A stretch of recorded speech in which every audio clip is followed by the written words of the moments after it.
Sandy Hook, Parkland, and Santa Fe. Parents of the victims and survivors are bonding together in their grief and taking action. A National School Safety Summit is being held in Houston this weekend. The survivors and their families hope the message helps keep students safe. Jason Miles is live in Northwest Houston with what they have to say. Hey, Jason. Hey there, guys. This summit is being organized by Region 4 Education Service Center, Crime Stoppers of Houston, and an organization founded by two mothers of the Sandy Hook Elementary massacre, who, by the way, also got to meet with some Santa Fe families.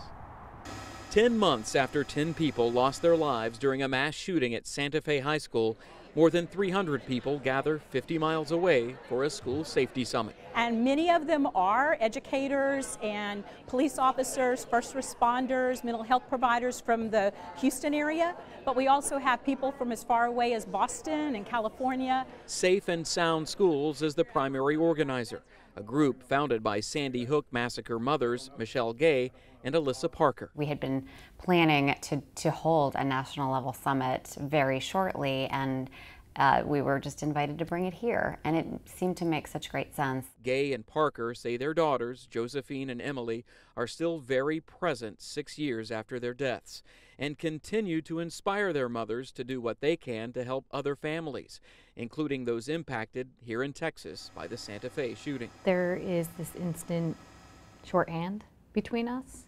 I think we understand to a level that no one else can.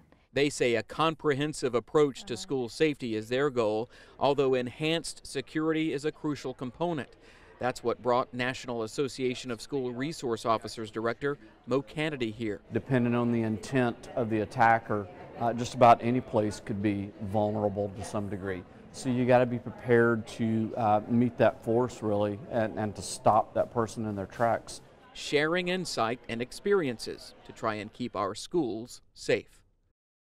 All right, thank you, Jason. And this conference runs through tomorrow. Meanwhile, Jason will have more from the Sandy Hook mothers coming up at 5 o'clock, and their entire conversation will be part of a special KHOU podcast in the near future.